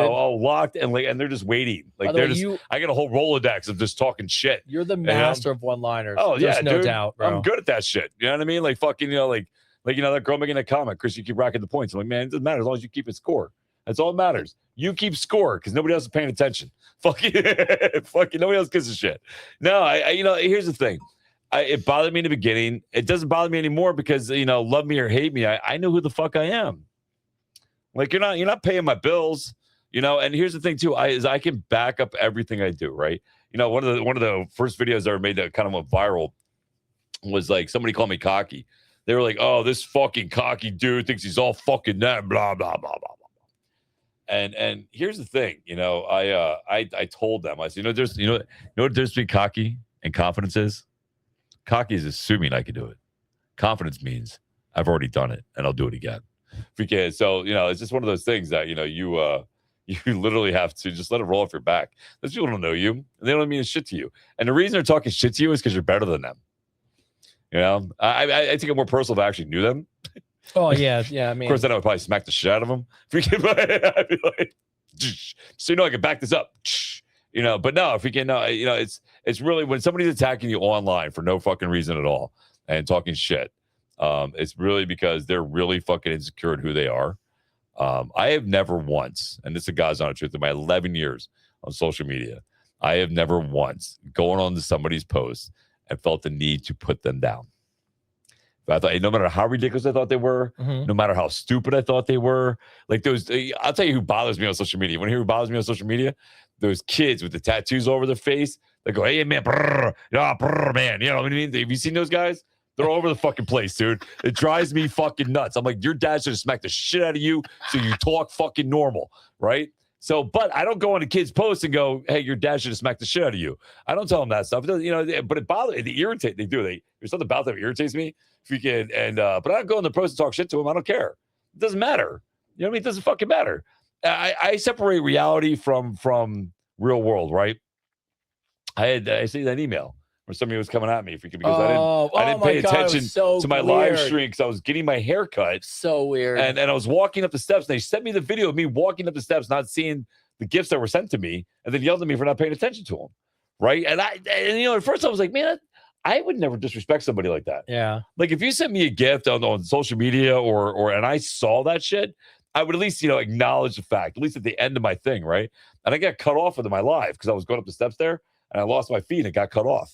So I didn't get to do any of that. And then I had to go back to work, But yeah, you have to remember at the core of it all is nobody can define you but you at the end of the day. Yeah. Your actions, your intentions. I had, my ex used to fucking tell everybody under the sun what a piece of shit I was. You know what I mean? And all I had to do to prove everybody wrong was just stay true to who I was. And here we are. Not a piece of shit. Yeah. Well, I mean, sometimes, depending who you ask. Yeah, I always got, look, I don't have to deal with my social media so much. I mean, it's minuscule compared to yours. So I don't have any to it. First of all, I know me as a person. I don't read the comments. I just don't. I mean, occasionally if I'm posting stuff that we need to like and for people, it's fine. Someone once told me, and this was forever ago, they were like, they told me when someone criticizes you, if it really bothers you, it shows you where you're weak. It shows you where you're not good with yourself. And like what you said, you're very comfortable with yourself. You know who you are. You know you can back it up. So it doesn't bother you. No. And I just think that's where you got to get to a point in your life where you're like, first off, just remember, nobody on the internet who says anything bad about you, I'm going to be honest with you, has anything better to do. Nope. And if you actually took the time to go on their page, I love the guy that follows, the guy who calls people the C words. Yeah. And then goes on their page and like sees who they are. So my favorite. He passed away. Did he? He did. That was Pat Dreyer. He passed away. That was the bodybuilder. No way. Yeah, he died like 5 months ago. Oh, that was Pat Dreyer. Great human being. Great example. Oh, real strong man guy. He was training for a bodybuilding show and he had a heart attack and died. Him and the other, who the other guy I absolutely love, and I never realized he died, and I watch his content all the time. He's the black, he's like a professor, or he's some kind of like he's an educated person, and he wears the glasses, and all these women come on and try to talk to him about how men are shit. Oh yeah, and he's always on doctor or something. I can't remember, but I love his content. And then one day someone's like, he died like 3 years ago, right? Yeah, he died too. And I was like, his content's so great. No, I do that once in a while. I'll call out the right person to make content. You know what I mean? If we can, I almost put the micropenis on there because I thought it was funny as shit. I've been called a lot of things, but not that. But I think sometimes making an example out of people, like that dude. The dude looked like a fucking reject from Mad Max Beyond Thunderdome. He had like his ear pierced all the way up on one side, all the way halfway up on the other side. And then he had those razor cuts in his hair. And he had to be my age. He had to be like 49, bro. And these razor cuts in his hair, his eyebrow pierced, freaking his it's all messy. Yeah, dude, all messy. And he's yelling at me, calling me shit. And you know what my response was to all that? I was like, dude, listen, you're really coming at me for no reason. And what you really should be mad about is your barber and your friends. Because they let you walk out of the house like that and they told you look good. True. Those true are not your friends. Because I'll tell you right now, if I show up at Tony's house and I had triangles cut into my fucking head, say something to him. He would tell me I'm a fucking idiot. Smack me upside my head. Why? Because he's a friend. I used to always say when you see the girls are real big and they got the cut jeans and the body fat's all hanging out, I go, get mad at her friend. Because her friend should have told her before she left the house. No, 100%. She looks like shit. 100%. So Brenda from Glasgow, Scotland writes in. Scotland, man, we are all over Europe right now. Worldwide today. I actually sent a very explicit text message meant for my girlfriend to my mom. I like how he says mom. Love that. M-U-M. Yeah, I love that. To my mom. To my mom. And wrote that her head game was off the chain. Oh my God. No. I wrote, He wrote this to his mother by He accident? said, I'd never seen it disappear down to the balls. His mom was like, how did you know? My mom is not responding. Who's my son been talking to? My mom has not texted me back in 3 days. I bet. And I have not called. We were both pretending it didn't happen. My dad texted me separately the other day just to said, Mom says hi. And that's it. That was the whole message. Is there any version of this that ends well? Texting your mom. Your That's head so gains funny. off the chain. I love when it disappears down to the balls. I hope you don't marry this girl because freaking you're gonna go to her mom's your mom's house. She's like, oh my God. She's gonna lean to give your mom a kiss in the cheek, and she's gonna go. I know. I know. I love She's it. like, nope, sorry, Oh my honey, God. I know where that mouth's been. Mom, your head game is amazing. That's so funny. Yo, somebody just wrote in there, Daryl Jones. I just got scammed, say $2,000 from you, my fake David. Yeah. Well, obviously it wasn't me. So sorry for you. It's so look. Don't be stupid. Don't give people money. There's nothing bad. It's your mom. What are you gonna do? Just let it go. It's your mom. Just let it go. Listen, I remember I was bagging this girl. My parents lived in this house, right? That there was a whole another section, like an in-laws quarters, right? Yeah. And I moved in there after I won custody of Isaiah, and and I'm in there, and this girl Taylor Cummings, shout out Taylor Cummings. I'm about to blow your spot up. She hates me, so those are because so I was banging her in my side of the house, right? And I get up the next time I walk her out the back part of the house, and freaking she goes to leave, and I go into the kitchen, and my mom's there, and she's having her cut tea or whatever, and she's like, "Oh, thank you, Christopher." I'm like, "Thank you for what?" And she's like, "Well, I didn't get my cup of tea last night because, I sent Dad down, and he came back up with nothing." And I was like, "Yeah, what's up doing me?" She goes, "Well, I asked him," and he goes, "Oh, I forgot," because all I heard was, "Oh God, Chris, oh God, Chris, oh God." Right? And I go, "Oh." She was praying. It was like she was praying to Christ. It wasn't. Yes. Yeah, she was praying to God. And what had nothing to do with me. And she's like, "Yeah, okay, Chris, whatever." I'm like, "Listen, you want to be offended? That's fine. I get it. Maybe she was a little loud. My bad. But with my micropenis. But it wasn't as devastating as when I was like 13 years old and I caught them two having sex. Catching my parents having sex was fucking devastating. Oh, it's so weird. So devastating. I was fucking traumatized. I ran and hit on my bed. I went home. You're talking about like 10 years ago. So I'm introducing Regina. Wait, 10 years ago you caught your mom having sex? Yeah. So God. Well, it gets a little better. I go home. Shout out to your mom. Let's go. Yeah, Betty. Yeah, Betty. So I go home and my wife is getting to know my mom a little bit more, but really like just forming a little bit of a relationship. Yeah. Probably like, to be honest, it was probably early on. And my mom has this, I know the guy, but just randomly, my mom's like, "Hey, do you guys want to come over for dinner?" And I say, "Hey, this will work out great. I have to do a photo shoot. So we'll crash at your house and we'll come and hang out for dinner." And my wife was like, "Oh, I'll hang out with your mom and get to know her." Great. So we go stay at the house, and randomly there's a dude there, by the way, who's married, which makes it way worse, right? Sorry, Mom. So anyways, we all have our moments. So he's there. Chris is trying to get on that shit. So he's there, and I go do the photo shoot, and then I'm exhausted, and I come home, and my mom is like, and I'm getting into bed, and my wife, I was like, "How's the night?" And my wife goes, "Your mom is on another level right now." And I go, "What do you mean?" She goes, "Every time he got up to go to the bathroom, she kept pouring more vodka in his drink to get him hammered." And I go, "She's trying to take advantage of him." And my wife's like, "Yeah." So I go to sleep. Mom's putting roofies in his drink. This bitch ain't going nowhere. I am out cold. I sleep through the night. 7:00 in the morning, I wake up and there's a face like right here. And she's breathing in my face like I did something wrong. And I wake up and I'm like, "What's going on?" She goes, "We have to fucking leave now." And I go, whoa, what happened? Like, what I do? Like, she goes, I have been listening to your mom have sex all night long, screaming through the walls, and we are here, and she hasn't shut up. And I was like, what? So I packed the stuff up, and we're leaving. Let's get the visual of this. Let's get the visual of this, Christian. Fuck it. He's like, shit. I'm like, shit, just like, so your mom has been screaming through the walls, and it's been going on. And he's packing the shit, and Regina's over going, I'm just fucking hurry up. Hurry up. Get that shit. I'm packing my stuff up. He's just like, keep talking. I don't want to hear any outside. He's like, Yes. hurry up. I don't want to hear it. Then I get up and like I don't want to say his name. So, anyways, he's leaving the bedroom with my mom, and like it's all awkward for the four of us. And it's the first time like I'm in a space with someone I'm dating. You would think it's the other way around. Like I've got my girlfriend and we're having sex, we're hiding from our parents, and here me and her are completely just have slept and just leaving, and my mom just banged her night out, screaming through the house. Go mom. Go Betty. So. Yeah, it was very awkward for sure. So my mom's what would have listening made even too. better is if you came out the door with your suitcase. As you came out the door and you were Regina standing there, he comes out the door and you're meeting face to face. I'll tell you the best part of the whole story is this. I love that. Their on and off relationship continued for a while, and at one point I had to redo my mortgage. And you went to him. So I called him.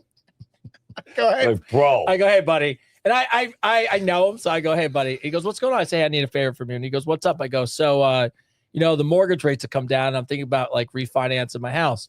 And he's like, oh, great. Like I can talk you through it. I could probably set you up with some stuff. And I said, yeah, that's great.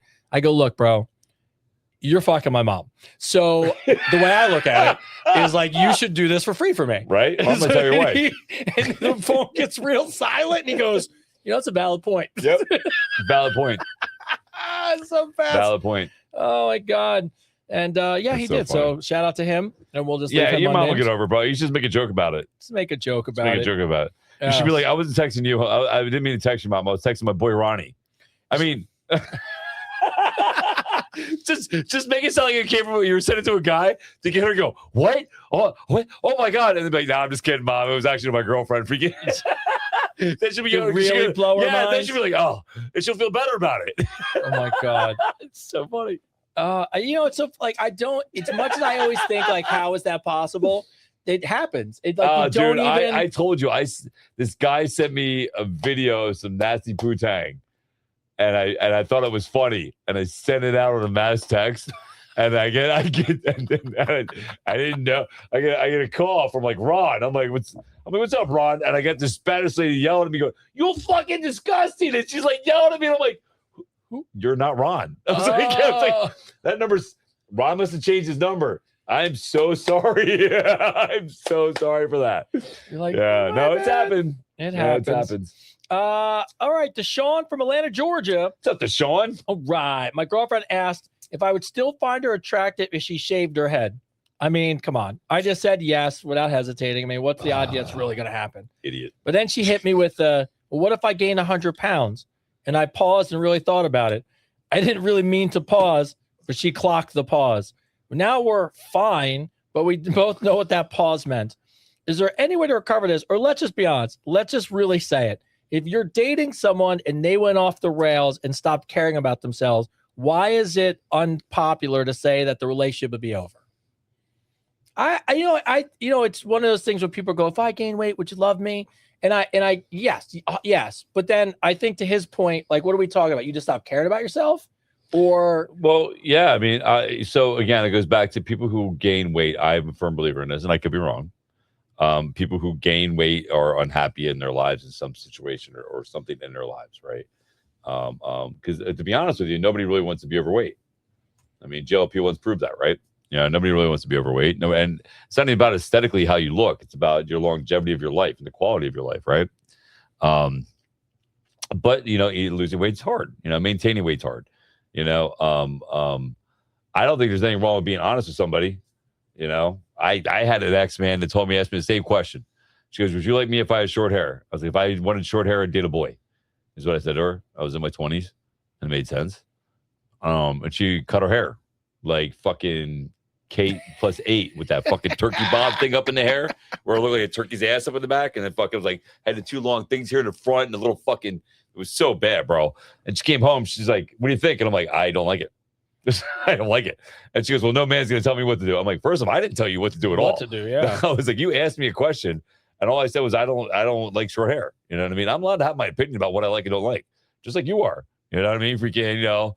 So I think when you're with somebody, I think, you know, when things start going south health wise, I think you should bring it to their attention. You know, I think it's a good, healthy relationship to do that. Why? Because you want the person to be with you for a long time. You know what I mean? The best way to do that is to maintain your health and be healthy. I felt good today. I felt good today because somebody came out to me and said, as a guy that like I see out occasionally, and he comes over and I'm doing so I have the T-bar out and I'm doing farmer carries, and I'm doing, I don't know, some stupid like 315 pound farmer carries, right? And the guy comes over, we start talking, and he goes, "Can I tell you something?" And it was the nicest thing I think someone said to me in a long time. He goes, "Do you ever realize like how unbelievably rare it is that at your age that people are in shape?" I hate when they say your age. Well, I know, but like I thought about that because I don't feel, you know, you're the same. I don't feel it, right? Yeah. Like someone could tell me I'm 48, I don't feel it. I actually don't even know what that means. But you know, I will tell you that I've been in relationships, and everybody probably in here has been in a relationship. Everybody, you get married, people wind up getting a relationship weight. We get comfortable. That I get it, but I think sometimes we conflate the fact that like what made you attracted to the person in the beginning is still relatively important. And I'm not saying made it about weight, right? But like effort, how you look, keeping yourself, your hygiene, the way you dress. If you get into a relationship and you decide to let all that go, I think you have a responsibility to keep up with that in your relationship. I agree. No, I agree. I think it's just not a responsibility for the other person as much as a responsibility for yourself. Yeah. You know what I mean? Like why would you want to let yourself go? You know, there was that one video. I don't know if I sent it to you. The one lady was like, you know, she gained all this weight and then she got mad at her husband, didn't want to sleep with her. And it's like, you know, he's like, he didn't marry an overweight wife. Like he wasn't attracted to an overweight wife. And then you're going to yell at him for not being attracted to an overweight wife. Like, you know, it doesn't make sense. It doesn't make sense at all. It's different when it's something you can't control, right? It's totally different. It's totally 100% different when there's something that you can't control. 100%. You know, but I think you know, a majority of us can, right? And you know, it just comes down to, you know, disciplining yourself and loving yourself. And I think a lot of times people lose themselves in marriages and lose themselves in relationships to the point where they get so comfortable that they forget to take care of themselves. Yeah, that's really what it is. You're just taking care of yourself, you know. I think to your point, if you don't love yourself anymore, then how am I going to? How am I going to keep loving you? Yeah, like you know? You're not. And how are you going to love me properly? That's what I mean. Like, you know what I mean. So, Nadine from Chicago, Illinois. What's up, Chicago? I've lost and regained the same 25 pounds 4 times in the last 10 years. Wait, she lost and gained the same 25 pounds? Yeah, she's lost it, gained it, lost it, gained it. Probably multiple, you know, like most people. Yeah. I know the nutrition. I know the workouts. The problem is not the knowledge. It's something happening to my brain and my habits that I can't crack. She's not applying them. What's the real reason people can't stay consistent? Because they're lazy. Because they're innate to be lazy. Here's the problem. Here's the thing. You know, so here's exactly what happens, right? I can tell you right now. You hit that 25-pound goal, and you're like, cool. And then you get comfortable. And you gain the 25 pounds again. And you're like, fuck, I gained 25 pounds again. And then you're like, oh, I got to do it again. And then you do it again. And then you hit that spot. So the problem is that you had to set a better goal for yourself. And then here's really the biggest problem at all, right? Is that once you work out and you get into shape, you realize that now you're fucked, because to be able to stay in shape, you have to keep eating right and have to keep working out. Yeah. If you don't, it takes nothing to lose it and gain it all back. You can literally sit on your chair and do nothing except eat some shit food and gain all that weight back, right? But to maintain the weight, to get in shape, to be healthy, right? To feel better, it takes work. You can't consistently go back and forth, up and down. You have to change your goal, you know? So instead of saying, hey, I need to lose 25 pounds, you need to tell yourself, hey, I need to work on this for a year. I need to stay consistently at the gym for a year. Don't make it a weight goal. Make it a long-term fitness habit goal, right? Because right now your goal, I guarantee your goal is like, oh, I need to lose 25 pounds. So you lose it and you hit that goal and you're like, yes, I fucking hit it. And then when you hit it, you're You're like, oh, I can have that, martini, espresso martini, or I can have that piece of pizza. And then every time you let yourself do it, it's like drugs. It's like doing cocaine. Like my uncle used to tell me, every time you make an excuse to do cocaine, it gets easier and easier and easier to do cocaine. Right? So like if you make an excuse to it's okay to have that slice of pizza, it's okay to have that alcohol, it gets easier and easier to make those excuses. And then next thing you know, you're at that 25 pounds again. And then you're like, fuck. And then you dial yourself back in. So the problem isn't that you don't know how to do it. And the problem is that you're not consistent with it. The problem is that you're not keeping it. Right. So you have to reverb your mindset and be like, listen, I need to work out for a year straight. I need to do this to create this habit that I go all the time and I'm going to eat right all the time, not the number of the weight. I think that'll help you out a lot. Yeah, I just read a meeting for a bunch of people today about this, and it was the way that we started off. So it was our Vice Unfiltered Ambassador group. We have themes for the week, and so I was giving them a theme, and it's exactly what you just said. And I said to them, okay, what the people started giving me goals, 25 pounds, 50 pounds, this by. I go, stop. I said, okay, how about this? Tell me who you want to become. And they're like, well, what do you mean? And I'm like, don't tell me about like the 25 pounds. Yeah. Tell me about who that person is. Like, what is that person? Who is that person that you want to become? And they were like, and we started talking about it. I go, so the goal is becoming that person, not the 25 pounds. Yep. Because to your point, when you lose 25 pounds, the goal's over and you go back. But if you're talking about changing who you are as a person, you don't want to, first of all, that to your point, it's a long-term goal. And it's not something you ever, like, you're always working on it. So it's going to stay consistent. Yeah. And it was interesting to see people's mind shift because they were like, yeah, I was like, once you hit your 10 pounds, what do you have at that point? I go, so I want you we really did. We went through and I was like, tell me what you'd feel like. Tell me why you think like outside the weight, when you're that number, like, what does it mean to you? And the people started getting emotional. Like, I'd be a better parent for my kids. It'd be better for relationship. I feel like I'd be able to go for walks with my friends. And I'm like, that's the goal. That's the goal. That's the goal. And it can't be the weight. It can't be the number of the weight. Even me, and this is the God's honest truth. I've been working out for 34 years, 33 years, something like that. I started working out when I was 13 when my first weight set. I'll be honest with you. I fight about working out all the time now. Like, I'm like, I got so much other shit to do. Like, do I really want to go spend an hour and a half at the gym? And the worst part about it is I hate myself when I don't do it. And I beat myself up over it.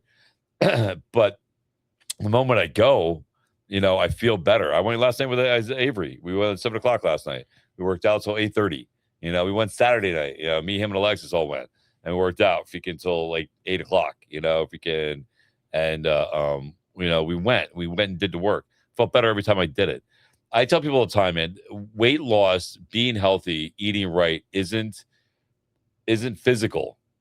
It's 100% mental. It's 100% you fighting you in your head. Do I want to be better? Can I get better? Am I going to be average or am I going to be fucking the top of the line? Like, me and Tony both right now, we could go right now and get to our in-body. And I guarantee you with our in-body and our results, it'll tell us that we're in an athletic zone for how old we are, that we're in the top elite for athleticism at the age we are. And that's great. But if I don't force myself to go to the gym, if I don't force myself to fucking eat the right food, then all that shit goes out the window. All of it. The 33 years I spent being in shape, if I stop doing that, it will literally go to shit in less than 3 months. Yeah. In less than 3 months. 33 years. 33 years of work will go to shit in 3 fucking months. Yeah. You're on what I mean? Yeah. And I know it's 3 months too. Yeah. So it's about mentally. Like, do I love myself to force myself to go to the gym? Here's the best thing about going to the gym. And it's the God's honest fucking truth. I guarantee you, I bet every penny I have, there is not one time you will go to that gym if you work out that when you leave, you'll be like, fuck, I shouldn't have came to the gym today. Never. You won't. You will always be like, at least I went and did this. I'm glad I did this. Might have been a shitty workout, but at least I went, right? It's one of those things that you can guarantee that every time you go, you will feel better when you leave. There's no ifs, ands, or buts about it. It's 100% the truth. Yeah. I would tell people, look, it's so funny because I do this every year. We go for race season, get in shape for race season. And then I always like go into cruise control as we go into winter. And it's only 3 months, but in 3 months, I think this year in 3 months, I put back on almost like 20 pounds. But granted, I know to go in and lift, but still, don't take me that long. Mhm. Couple beers, some wings, couple football games, and then all of a sudden I go, oh shit! Like where'd all the Oh yeah, dude. go, Dude. bro? I love pizza. I made a whole big ass fucking tray of chocolate chip cookies again this weekend. So good. You know, and I got some kind of fucking ice cream from Ben and Jerry's that freaking had like chocolate chip cookie dough and brownie shit in it. I eat that stuff. I love it. But I also, go to the gym. Yeah. I also do cardio. I also make sure that 95% or 98% of my diet is exactly what the fuck I should be eating. I was telling someone when they ask about why I go to the gym all the time, and I said I don't. And they said, what do you mean? I said, I don't think you're thinking of it wrong. I go, you're like, I got to go to the gym. I go, it's just what I do.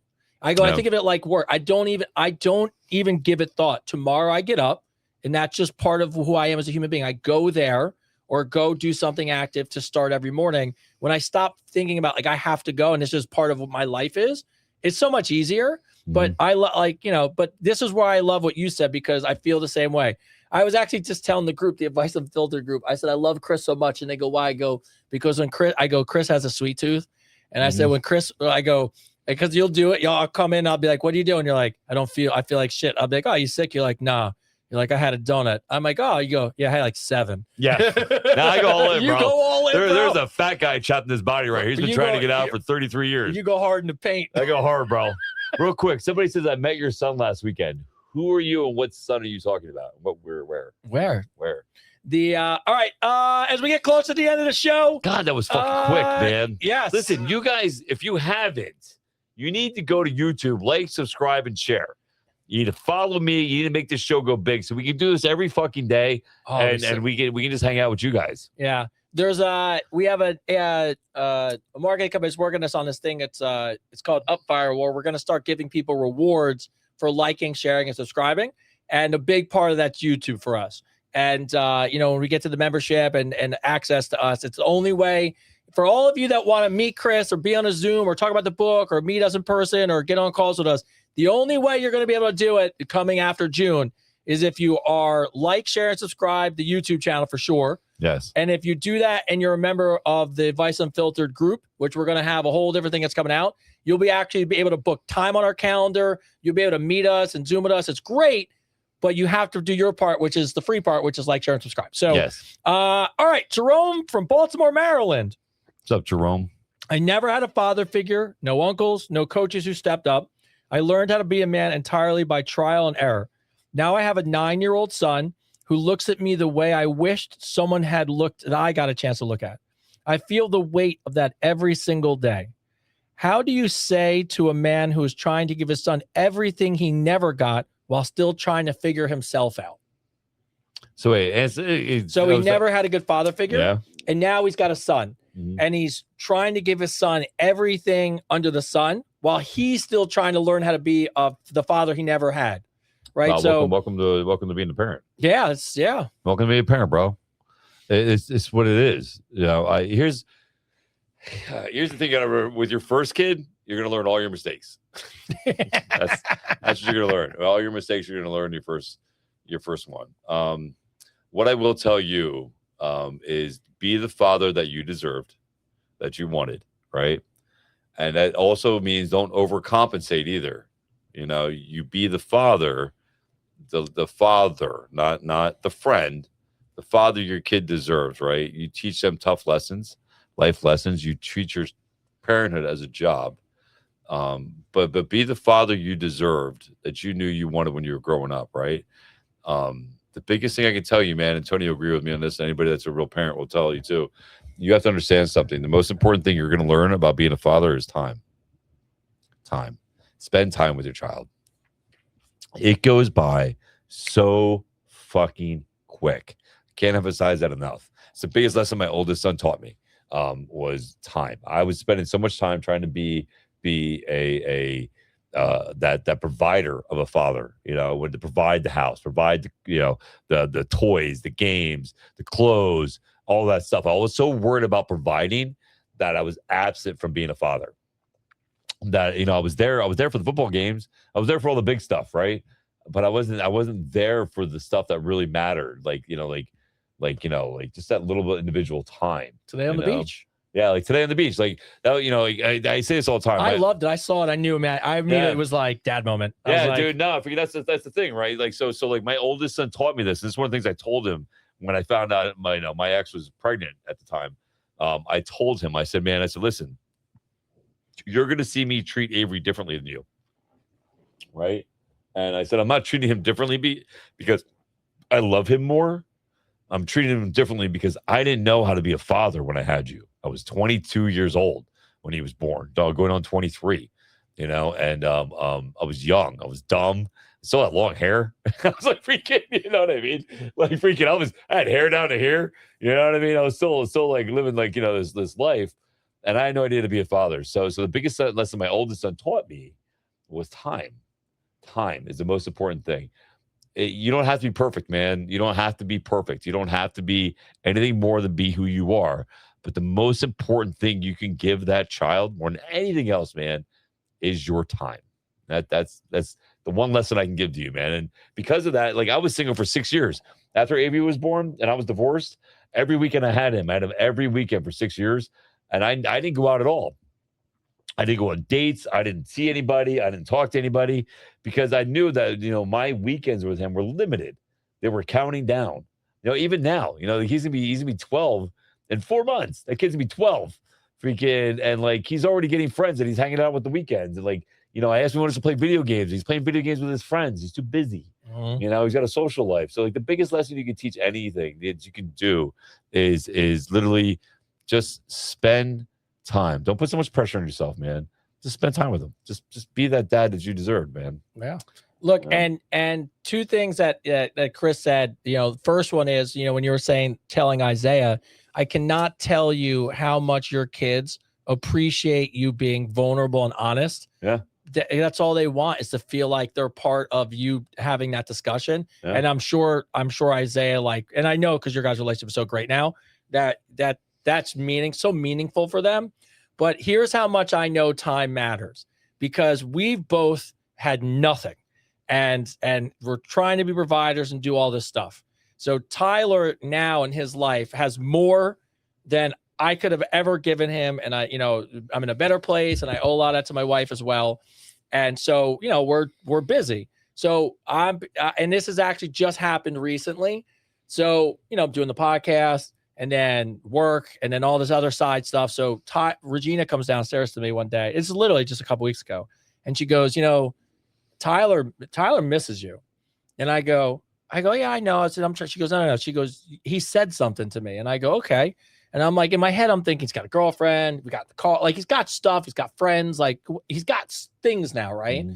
And she goes, he mentioned to me that you just never come out of the basement. Like, it's like, it was like, he said it in a way where like she caught it. And I was like, okay. I was like, I'll be mindful of it. Like, I kind of in my head, whatever. So the last couple Tuesdays, I'll stay down here and I edit the episodes and I get them out. And he comes back at 10:30 because, he wants to park. So now what I watch him do, he just started doing it randomly. And it made me realize I forgot.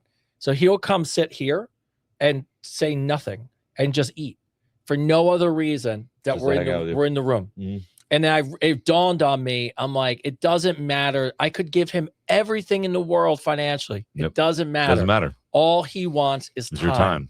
That's it. And and you don't have to be perfect to figure that out. No, that's like so it's funny you say that because Avery, we on this big time cleaning spree this weekend since we were fucking reined in, right?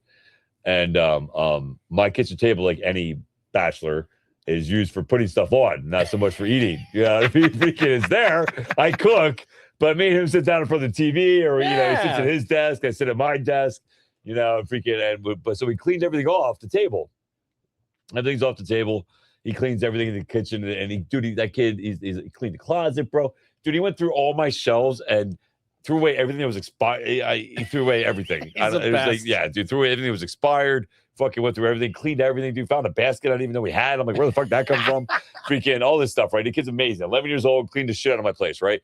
But he sat there when it was done, when it was all said and done, right? He goes to me, what's today? Tuesday? Sunday. He goes, Dad. He goes, you want to sit at the table and eat dinner? I'm like, yeah. I'm like, we sit at the table and eat dinner. So we went over, we sat at the table, we ate dinner. Both our phones are down. We're just talking, eating dinner.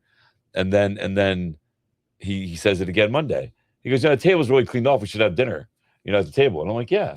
And so we've had dinner at the table 3 times in a row, right? 3 days in a row, we've had dinner at the table, and he loves it. And I know he loves it because it's literally just, it's normal, right? It's normal for families to do that. He sees that even though he hasn't had a normal family life, right? He knows it's something that normal people do, that normal families do. They sit at the table and eat dinner, even at 11, right? So I listen, I hear. I guess where I sit at every day now. I sit at the table and eat dinner, right? I mean, so those things really matter, and you have to understand something, man. When it comes to your kid, the people yell at me all the time about this. I'll never forget with Isaiah. Isaiah was Avery's age when his dog, Isaiah, had his own Great Dane, and his own Great Dane had to get put down, right? It was in the wintertime. It was right after Christmas, and he was away in Florida, and he was coming home in 2 days, and I waited to bury the dog, right? We buried the dog, and we waited to bury it, and I waited to bury it, and my mom was mad at me, and his mom was mad at me. Oh, how are you making him bury the dog with you? Why are you making him do that? And I told him, I said, listen, I'm making him do it because life is hard, and if he can't deal with death now with just a dog, how's he ever going to be the man that he needs to be older and take care of his family and be able to, be the support baby with them? So I bring this up because I want you to be honest with your kids. Like, I think we, one of our biggest mistakes, especially our generation and younger, is we've done this thing where we've put these kids in this bubble and we didn't teach them life was hard. And because we didn't teach them how life was hard and we didn't teach them how to problem solve with real life situations, they don't know how to do it as adults, and that's why this mental health thing is so big right now. And that's why people are on medications. And that's why people don't know how to deal with real life stuff. And it's because we've sheltered these kids. So if you really want to do a good job, if you really want to make sure that your child grows up to be a productive, surviving person in society, and then talk to your child about the relationship which you had with your father. Say, I didn't have the dad I wanted, you know what I mean? So I'm going to do the best I can to be the dad that I feel like you deserve, that I should have had. And I think that I'm honest with my kids.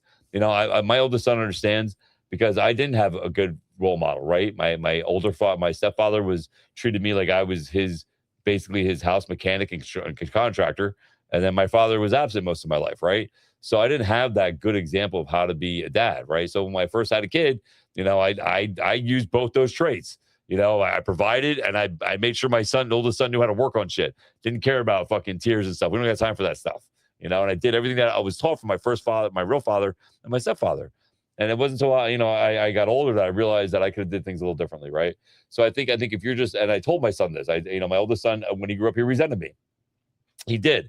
He totally resented me. He was angry at me because I worked too much, and I was too busy hanging out with girls and doing all this other stuff that 20-year-olds do as a father, right? And he resented me for it. And when I told him my past about how I grew up, and when I told him about, everything that was going on in my life at the time and everything else, my son found compassion for me and grace. And he forgave me and told me that he loved me and he understood exactly where I was coming from. And to the point when he was 23 years old and at college, he literally called me and said, Dad, I got to tell you, I'm sorry. And I'm like, you're sorry for what? He goes, for being so hard on you. He said, I could not imagine being 23 years old with a newborn baby, working 3 jobs and trying to survive and fighting my mom in court, just to see me. He's like, I couldn't imagine how you did it. He's like, I'm just trying to survive going to college. He's like, I can imagine how you were dealing with all that. So, but the only reason he found that compassion and grace with me is because I was honest. I didn't bullshit him about my life, right? He didn't have this fake image of his head of who his father was. He had the real version of what his dad was. And you know what? He loves me and respects me. And, I have the best relationship I could possibly ever want with both my kids. They're both amazing. I get on the phone with my oldest son, Isaiah, all the time. He calls me about his life. He's hilarious, he's by the fucking great. Your conversations are so funny. Oh, he's fucking hilarious. But both my kids, man, are my greatest kids, or my greatest accomplishment. Out of everything I've ever done in my life, my kids are going to be successful. They're going to be able to handle life. They're going to be able to take on anything that's thrown at them because I was real with them. You know what I mean? So that's my biggest advice to you. I didn't mean to drag on there for a minute. No, it's good. That's what people need to hear. Yeah. All right. So as we bring the show to a close, Christian, how do we do today? I like this. Where's my deep voice? I fake my deep voice. Yeah. How do we do?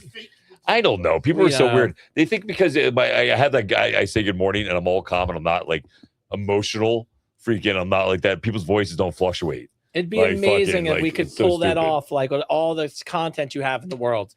How'd we do there, sir? As always, excellent. Come on.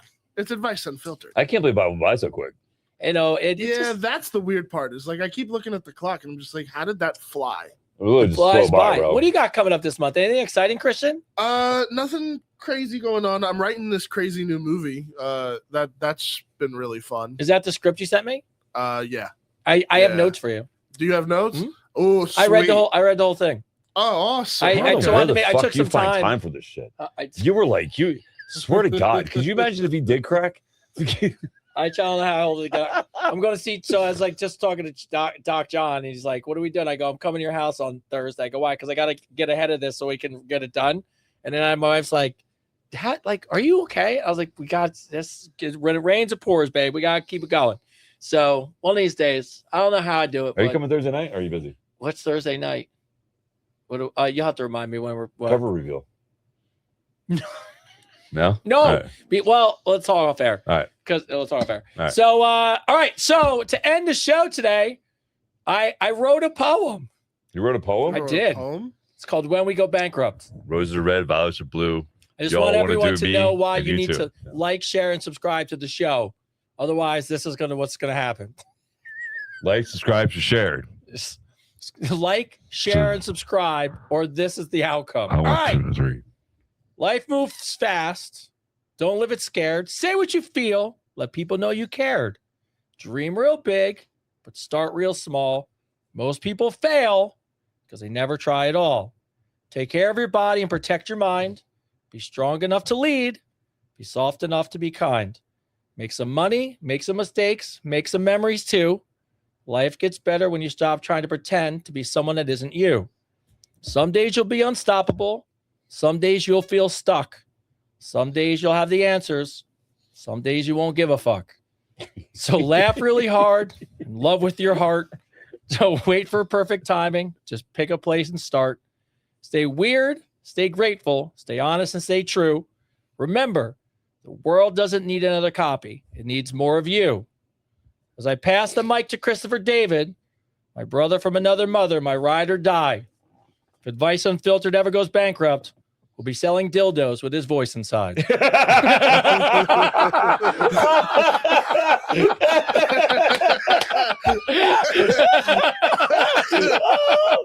you only knew why he said that last part. So, oh my God, it's so funny. As always, we bring the show to a close. I love how you get fucking there, and then out of nowhere, we got my voice with dildos. As always, you know why I said that? You guys want a fun fact? You know why I said that? Because somebody emailed him, telling him that I should make dildos with my voice. And that's our right before we go to OnlyFans back. Oh my God. Oh, as always, I appreciate you guys. So many great things are coming. So many campaigns. So many sponsorships. So many things are in the works. It's fucking ridiculous. How many things, commercials, things are coming out. I just it's crazy. It's going to be a great summer, and all we do, I promise you, like, please hear us out. And I know Chris said it. Like, share, and subscribe. It's all we ask. The show is free. It's all you have to do. That's it, man. It's all we need. Tell your friends, tell everybody about it. Like, share, and subscribe. Yeah. So as we bring the show to close, as always, to close the show, the man himself, Mr. Christopher David. Wow. Tell him by really quick. Yes, no, really fast. Always. You guys like the show? I loved it. I thought it was really good. Shout out to everybody that writes in. I love when you guys write in. If you didn't know, you can write in to Advice Unfiltered. Go to the website, adviceunfiltered.com. Go there and you can email us any questions you have, any stories you want to share, because we love that stuff. This is what makes this show number one. You know, what makes this show number one is you. You know, and from me and Tony and Christian, from our families, we would say thank you for you guys spending every Tuesday for the last year and a half with us, every Thursday at 8:30. And yes, or every Tuesday, every Tuesday at 8:30. And yes, Christian, you forgot your poll, buddy. Oh yeah. I know we were talking about fuck yes or fuck no, and we skipped past it. So people brought it up a couple times. So they? yes, they were like, you forgot the poll. People love fuck yes or fuck no. Yes or fuck By the no. way, he did ask me about it before the show started, and we went to go put it together, and both of us went into like production mode. I know. So next week we will have it back. We promise. Next week, fuck yes, fuck no. We'll do 2. Yes. So a couple things. June 11th, right? June 11th. June 11th, we will be at the Clam Bake. Where at? Martell's in Point Pleasant, New Jersey. In Point Pleasant, New Jersey. We'll be there June 11th for a great cause. Common Ground is for grieving kids to find a community. So make sure you check that out. June 11th. June 28th, we'll be at the Dad Bod Beach Bod competition. Guns out, funds out all baby. day. So we'll be there for that. This Thursday, I'll be at Mike Situation's cover reveal party. So I'll be there for that. You have to get invited to that. So I don't think you guys can show for that. And let's see what else. Oh, hardcoresynergy.fit. Go to hardcoresynergy.fit. Get yourself, you can send us emails. And we can email you back and let you know when the app is coming out. First come, first serve. We're going to have an app. The fitness app is going to be amazing. You're going to be able to do nutrition. You're going to be able to do your whole workouts. You're going to be able to have contact with me and my nutritionist expert and my team to be able to help you reach your fitness goals. That'll be out in hopefully like 2.5 weeks. Also, the Best in You cookbook. The Best in You cookbook with Dominic Delfecco. I always talk of his name. I always think I'm swearing when I say it. D Square, baby. Yeah, D Square. DD, my boy DD, Dominic. Freaking, we had that cookbook coming out, the Best in You cookbook in 2 weeks. We're going to hopefully have that ready to go for you. So you'll be able to have all those delicious meals. And then there'll be the cooking show. So we'll have the cooking show, the Best in You cooking show with me and Dominic. And Tony's going to stop in and say hi. Christian's going to stop in and say hi. We're all going to have a little cook-off thing there. And we'll make sure you guys know how to get food. So that'll be fun and exciting. Then we also have all the stuff with the Advice Unfiltered coming out. Stuff, the After Dark, whatever you want to call it. Freaking, it's going to be happening too. The late night, Chris Dildo with his voice show, whatever. So listen, there's a lot of things happening, and a lot of all these things wouldn't be happening if it wasn't for you. So thank you guys very, very much for really, I can't tell you enough, man, for being a part of our family, making the community. To everybody in the ambassador program, shout out to you. Love you guys. You guys are all killing it. Like you guys, when you guys come on and do this next round of testimonials, it's gonna be amazing. When you guys hear these people's stories, there's just amazing people out there who really just do beautiful things. I love beautiful people. Do beautiful things. Some of them, I totally forgot. Some of them are coming on the show. Yeah, in June. In June. Yeah. In June. We got some coming on the show. They didn't forget. They told me. They didn't forget. They know. So shout out. And again, remember June 18th, the dad special. If you have somebody struggling with mental health, who's a father, because it's Men's Mental Health Month, even if make sure you come on. What did they say? They want scrambled eggs? Shannon with her egg whites. She can't cook egg whites. Can't cook egg whites. Freaking Shannon. June 18th will be the father episode. If you have somebody that's going through custody battles, that's going through divorce, that's dealing with the issues of struggling how to be a father, and we have some great people coming on that day to talk about their journey, and to show you that you're not alone. That literally, it's all about we. We want to change the world together. Never just about us. It's always about we. So thank you again. Thank you guys so much. And remember, man, let's all say it together. I believe in you. I believe in the best in you. And the world is a better place because you're in it. As always, this is Advice Unfiltered, episode 18, season 2. Boom.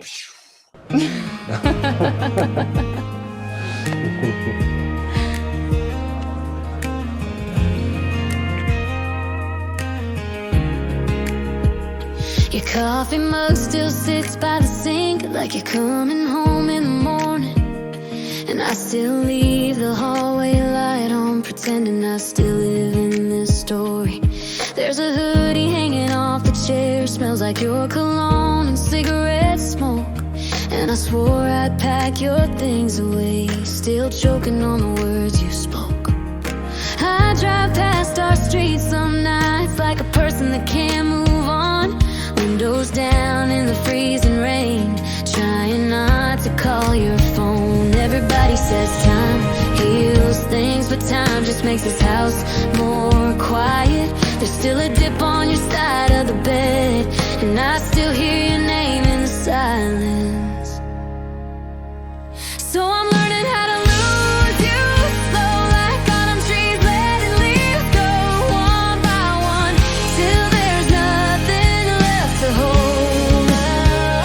And this town feels colder now, every bar and back road wears you out. But maybe heartbreak's just the price of finding out who you are alone. Yeah, you broke my heart, but maybe that's what got me home. My friends all say I look more tired, like healing somehow has a face. And I laugh when they ask if I'm okay, cause I honestly don't know these days. I talk less, I run more, started reading books you used to hate. And somewhere between the silence I can feel myself slowly change. It's weird how losing someone can introduce you to yourself. Like I spent so long loving you, I forgot how to love myself. And some nights I still get angry that you walked away so clean, while I'm here rebuilding every part of me. So I'm learning how to lose you slow, like autumn trees letting leaves go one by one, till there's nothing left to hold. And this town feels colder now, every bar and back road wears you out. But maybe heartbreak's just the price of finding out who you are alone. Yeah, you broke my heart, but maybe that's what got me home. I think a part of me will always miss you, and maybe that's alright, cause you were the first person who ever made this life feel right. But I can't keep standing still inside a story that already ended. And maybe loving someone like you means accepting friendship. So I learned to carry this somehow, like winter snow melting down little by little, till the weight don't hurt as bad. And maybe one day I'll look back without feeling like I lost everything I had. Maybe you leaving me was life teaching me to grow. Yeah, you broke my heart, but you didn't break my soul.